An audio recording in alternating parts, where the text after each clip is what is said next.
June 23, 1941, near the village of Ostrov, Western Soviet Union. A cold mist clung to the morning fields as the first German panzers rolled through the smoke of burning birch trees. The invasion of the Soviet Union was just 2 days old, and confidence among the Wehrmacht was absolute. Columns of Panzer IIIs and IVs pushed eastward, their engines growling like predators stalking wounded prey. Crews sat high on their turrets, laughing, cigarette smoke curling through the cool air.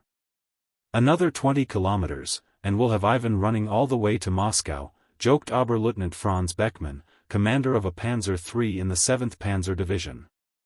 His crew chuckled, the radio crackling with the chatter of nearby tanks reporting easy kills, burning Soviet BT-7s, shattered T-26s, trucks overturned on muddy roads. It seemed the Red Army had nothing that could stop them. Then came the sound. A deep metallic roar, not from the German column, but from somewhere ahead, a tone heavier, more guttural, more deliberate. Beckmann leaned forward, squinting through his periscope toward the tree-line. "Do you hear that?" Moments later, a strange silhouette emerged through the haze. At first, it looked crude, a squat, sloped mass of steel, tracks wide and thick, its turret oddly flat. The crew laughed. "What is that?" "A tractor with a cannon," his loader scoffed. Beckmann smirked. "Some new Soviet farm toy. Put a shell through it and let's move on." He ordered the gunner to fire. The 50mm round slammed into the enemy tank's front hull, and ricocheted clean off. A bright flash, a puff of dust, and nothing else. The Soviet tank didn't even slow. Then it returned fire. The 76mm shell struck Beckmann's Panzer square in the glassy plate, tearing through armor, fuel, and flesh in an instant. The tank erupted into a fireball, scattering debris across the field. The rest of the German column froze.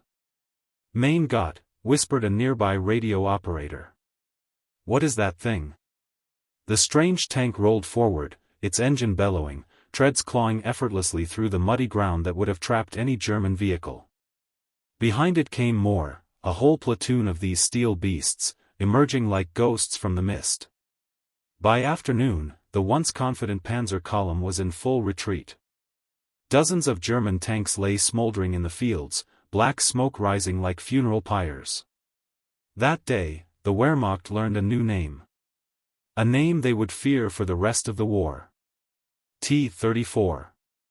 And on the Eastern Front, the myth of German armor superiority began to die. 3 weeks earlier, June 1, 1941. East Prussia. The vast fields of East Prussia were alive with movement. Columns of trucks, tanks, and horse-drawn artillery stretched across the horizon, a mechanical serpent coiling for the strike. Operation Barbarossa, the greatest invasion force ever assembled, was ready to be unleashed upon the Soviet Union. For months, German officers had studied reconnaissance reports of the Red Army's armor. They'd seen grainy photographs of outdated tanks, the thin-skinned BT series, the obsolete T-26s, the clumsy multi-turreted T-28s. Nothing, they concluded, could stand against the precision and efficiency of the Panzer divisions. Inside his field headquarters, General Heinz Guderian leaned over a map spread across a wooden table, a cigar smoldering between his fingers. "Gentlemen," he said to his staff officers, "in 3 weeks, the Russian Colossus will fall. Our tanks will drive through their lines like a hot knife through butter." There was laughter, confident, assured. No one doubted him. The Panzerwaffe, the armored fist of Germany, was the pride of the Wehrmacht. Each division a finely tuned instrument of blitzkrieg, combining speed, radio coordination, and precision strikes. Against Poland, France, and the Low Countries, the tactic had worked flawlessly. Enemy tanks were outmaneuvered before they could even respond. But what the Germans didn't know, what even their most seasoned intelligence officers failed to realize, was that the Soviets had been watching, learning, and building something entirely new in secret factories deep beyond the Urals. While Guderian's divisions rolled east, in the city of Kharkov, men in oil-stained coveralls worked tirelessly under the dull glow of overhead lamps. They were assembling something their German counterparts could scarcely imagine, a tank designed not for parade ground beauty, but for survival, mobility, and mass production. The T-34. It was the product of a radical rethink in tank design led by Mikhail Koshkin, a Soviet engineer who had nearly died proving its worth. Years earlier, Koshkin had driven two prototype T-34s on a 2,000-kilometer journey from Kharkov to Moscow, across mud, snow, and mountain passes, to demonstrate their endurance to Stalin himself. When the prototypes arrived, battered but unbroken, Stalin approved immediate production. "Build this," he had said simply. "And build thousands." Now, in the summer of 1941, those thousands were waiting. But the Germans didn't know it yet.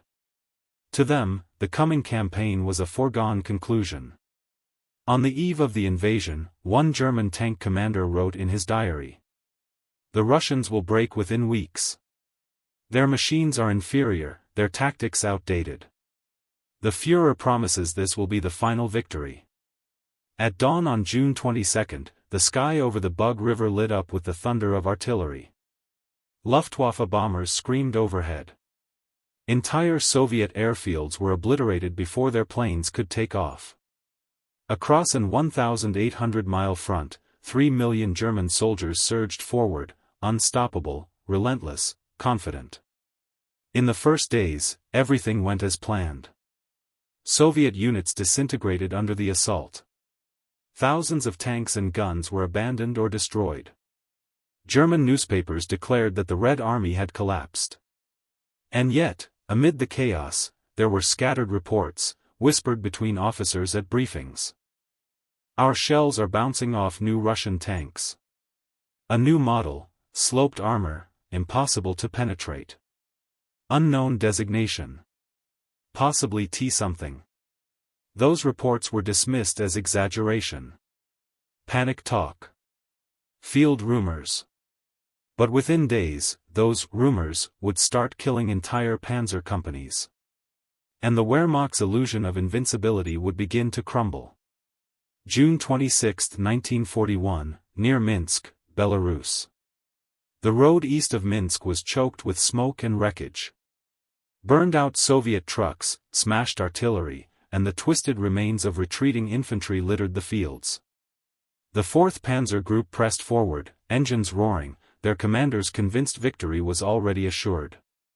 Oberst Hermann Bulk's staff car rolled past columns of exhausted Soviet prisoners, thousands of them, some barefoot, many bleeding. A corporal beside him grinned. "The Bolsheviks are finished, Herr Oberst. Another week, and we'll be in Smolensk." Bulk said nothing. His eyes were on the horizon, a low, shimmering haze rising from the eastern tree line. He couldn't shake the unease gnawing in his gut. The Soviets were retreating too fast. It didn't feel like collapse, it felt like they were drawing them in. By midday, his forward elements reached the outskirts of a birch forest near the Berezina River. A reconnaissance unit, mounted on light Panzer IIs, reported scattered Soviet resistance, nothing serious. They advanced. Then, the radio crackled. "Feigned Panzer Voraus. Unknown type. Repeat, unknown Soviet tank." The transmission was drowned out by static and gunfire. Moments later, black smoke curled above the trees. Bulk's column halted as the first reconnaissance vehicles came tumbling back down the dirt road, engines screaming, crews shouting over one another. "It's not like the others," one panicked sergeant yelled. "We hit it 3 times, nothing. It's killing panzers like toys." Bulk grabbed his binoculars. Through the shimmering summer heat, he saw it, the now infamous silhouette moving between the birches. Low, sloped armor gleaming with mud and soot, wide tracks cutting through the forest floor like a plow through soil. The T-34. Its turret swung smoothly, the long 76mm barrel glinting in the sunlight. With a thunderous crack, it fired. The shell struck a Panzer III squarely, blowing its turret clean off. The explosion rocked the ground beneath them. German gunners scrambled to return fire. A 50mm shell ricocheted off the Soviet tank's angled hull, hissing away into the trees. Another bounced harmlessly off its turret. The T-34 didn't even slow, it simply pivoted, fired again, and another German tank vanished in a bloom of fire and smoke. For the first time, German tankers felt fear. Not of the enemy's numbers, but of a single machine. Radio operators called for air support, but the Luftwaffe was stretched thin across hundreds of miles of front. No help would come. As night fell, the birch forest glowed orange with burning wrecks. When the firing finally stopped, the Germans crept forward to inspect the enemy tank. It was half buried in mud, its engine still warm, its steel pitted with impact marks. Dozens of German shells had hit it, and failed to penetrate. One officer climbed onto the hull, running his gloved hand over the sloped armor. "How did they build this?" he whispered. "It's perfect." The engineers later measured the angle, 60 degrees, expertly sloped to deflect most direct hits. Combined with thick armor plating and wide tracks that glided over terrain that would trap any Panzer, it was unlike anything Germany possessed. One mechanic, staring into the tank's open hatch, muttered in disbelief. "It looks crude, but it's genius." The next morning, Bulk reported his findings to Corps headquarters. Enemy deploying new medium tank, estimated weight 26 tons. Highly mobile, heavily armored. Our 50mm guns ineffective frontally. Recommend urgent study and countermeasures. The message was relayed up the chain, eventually reaching Guderian's staff. Most dismissed it as a fluke, an overstatement from shaken troops.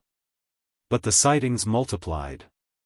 From the swamps of the north to the wheat fields of Ukraine, reports came in, new Soviet tank, invulnerable to 50mm.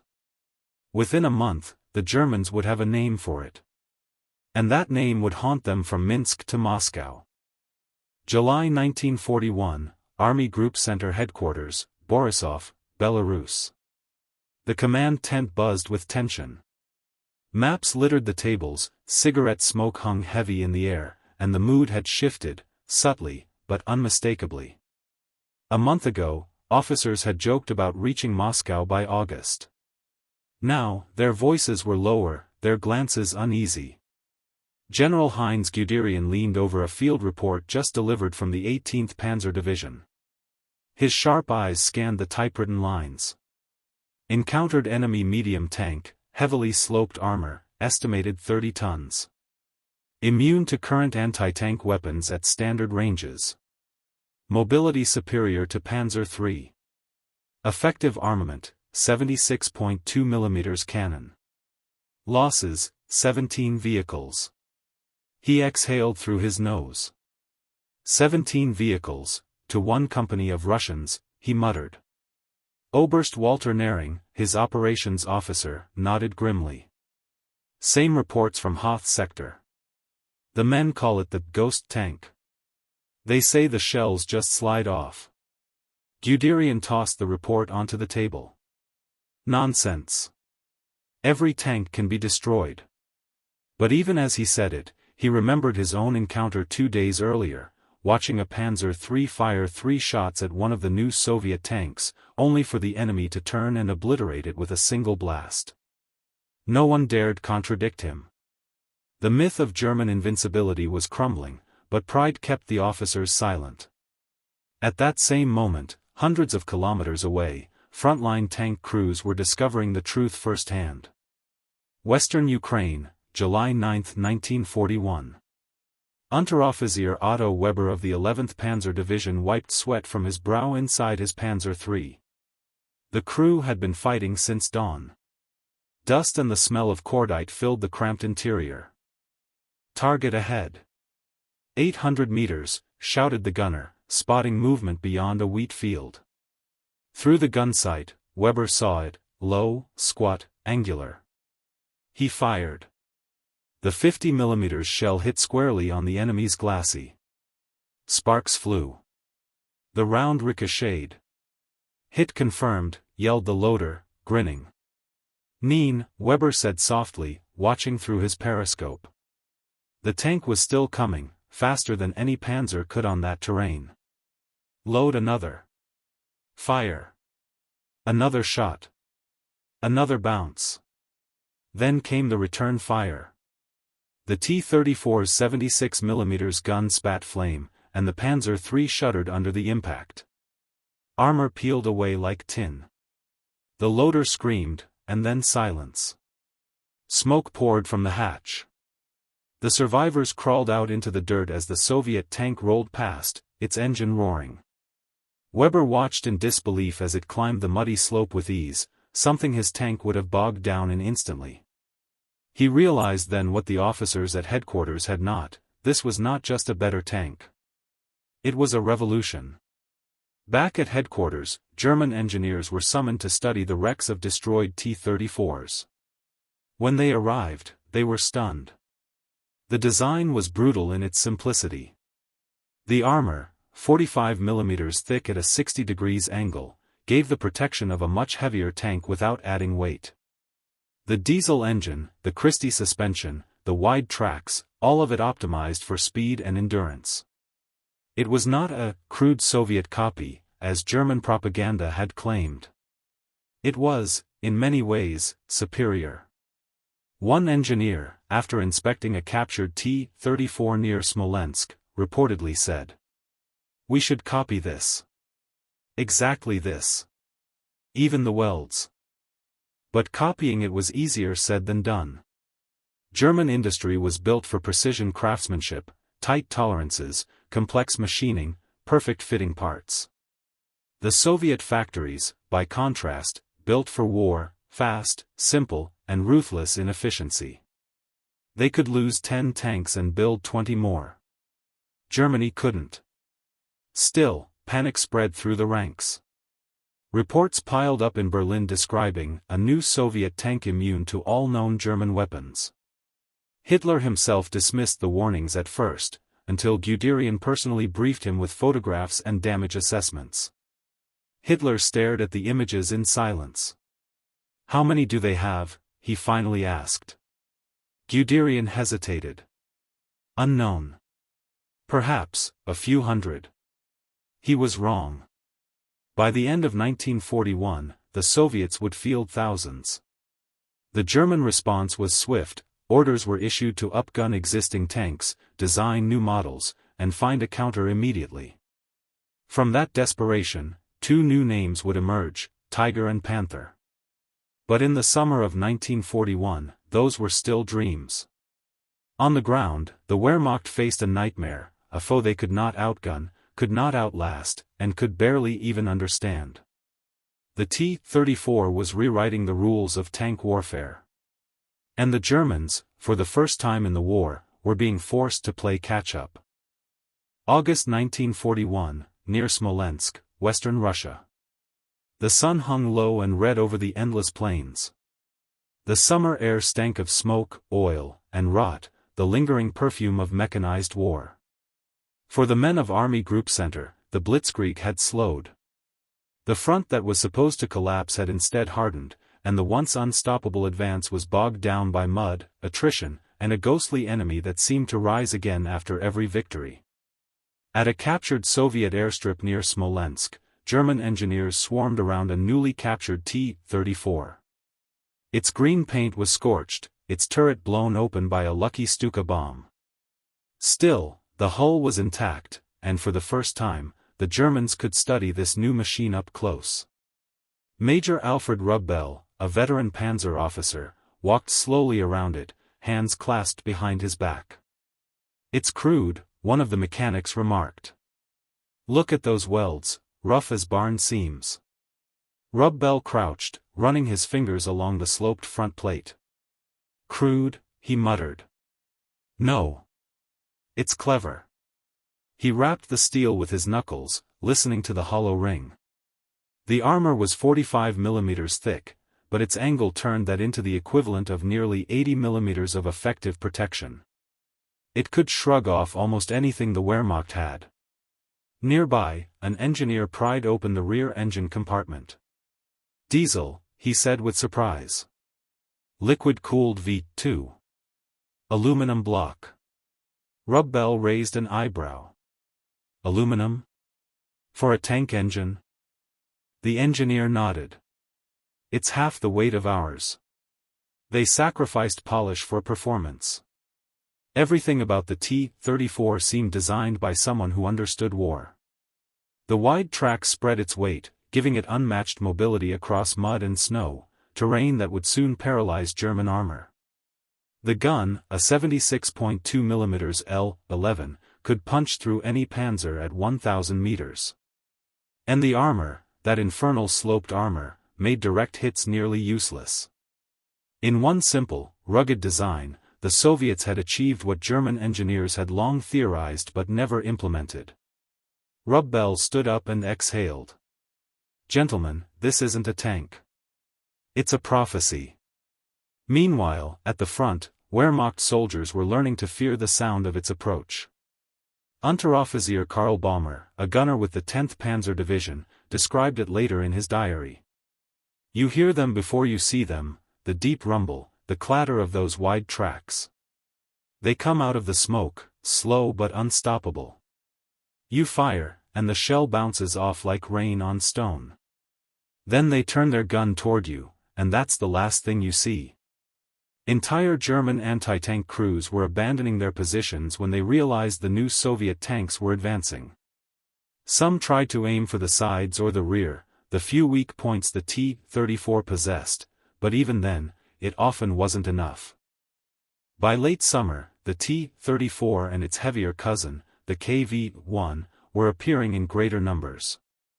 They didn't just surprise the Germans, they infuriated them. "Why," one German officer wrote bitterly in a letter home, "do the Russians have better tanks than we do?" In Berlin, the shock was turning to alarm. Hitler, furious at the reports from the Eastern Front, summoned his top designers from companies like Daimler-Benz, MAN, and Henschel. He slammed his hand on the table. "I want something to destroy this Russian tank, something that will make them tremble." The engineers left the meeting with one clear task: develop new tanks that could defeat the T-34. From that command, two legends would be born. The Panther, directly inspired by the T-34's sloped armor and mobility, and the Tiger, a brute force answer to the Soviet threat, boasting immense firepower and armor. But both would take time the Germans didn't have. On the battlefield, the Wehrmacht continued to bleed. The T-34 wasn't invincible. It had flaws, primitive optics, weak radios, unreliable transmissions. But in sheer numbers, firepower, and resilience, it changed everything. Guderian himself would later write in his memoirs. The appearance of the T-34 was a rude shock. We had nothing equal to it.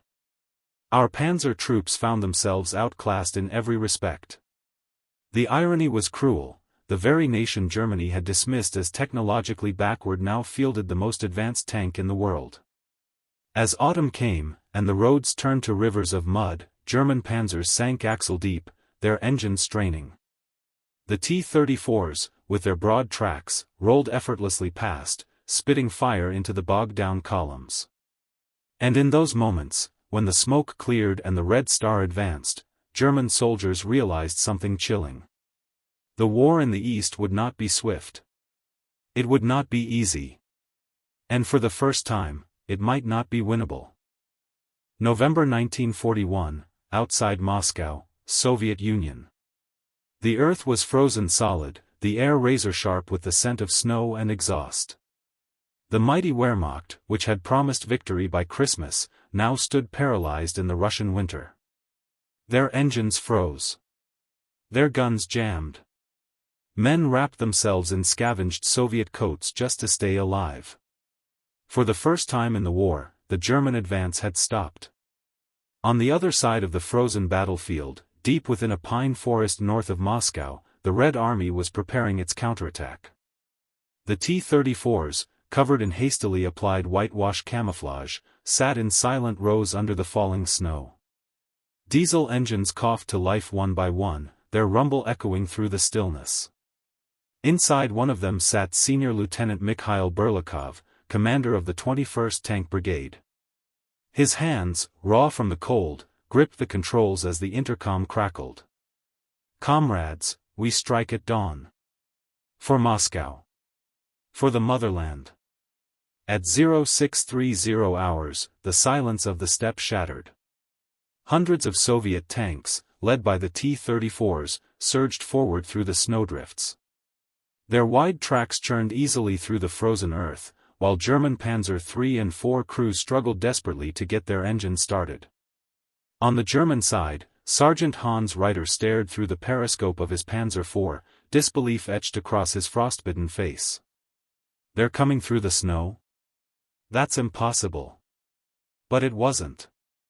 The same wide tracks that had mocked the Germans in summer mud now gave the T-34 perfect traction in the snow. Their diesel engines started reliably even in sub-zero temperatures, unlike the gasoline engines of the Panzers, which coughed and stalled. From the tree line, the first T-34s burst through, white ghosts against the dawn. Their 76mm guns thundered, ripping through German armor like paper. "Panzer, halt! Fire!" Reiter barked, but the shell from his short-barreled 75mm cannon bounced harmlessly off the T-34's glassy plate. A moment later, a Soviet round struck home. The explosion ripped his tank apart, sending shards of steel flying through the snow. Across the frozen plain, the story repeated again and again. German anti-tank guns struggled to find firing positions, their shells useless against the Soviet tanks' sloped armor. The battlefield was a graveyard of burning metal. The proud panzer columns that had once swept across Europe now lay shattered, half buried in the snow. By December, the Soviet counteroffensive had driven the Germans back from the gates of Moscow. For the Wehrmacht, it was unthinkable, a retreat. For the Red Army, it was proof that the impossible could be done. At the center of this reversal stood the T-34. It had not only survived the onslaught of 1941, it had defined it. It became a symbol of Soviet resilience, of a nation that refused to die.